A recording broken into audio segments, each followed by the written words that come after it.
Hello. So I'm back. I'm going to do the mouse party discussion board.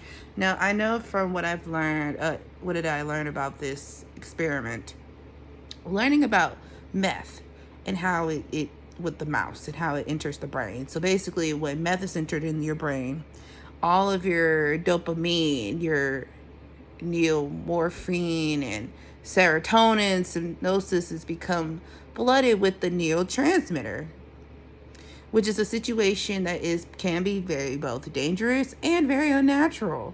So to compensate, as the brain begins to make changes, sending more cells, adding to more transporters so they can become more quickly clear for the neurotransmitter from the synapses. And then the receiving cells remove the receptors from their membranes, and then making more cells more difficult to stimulate in the brain. Also, once you keep continuing using the drug use of methamphetamine, neurons tend to begin to die out from the toxic effects of too much of the neurotransmitter, which is what I did with the little experiment on here today.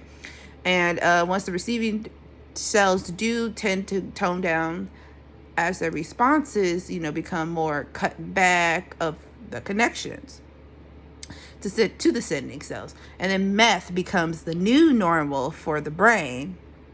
And then the brain can't function well without it. Basically, it's an addiction. And then once meth does leave the system, in the person's system, the neurotransmitter levels fall to lower than the levels before the drug entered the body. And then that's when drug users, or in this case the mouse, become very exhausted, depressed, and etc. And to make them feel better, they want more of the drug. They take more of the drug in. So that's what I've learned. I mean, that's the understanding of having a drug addiction.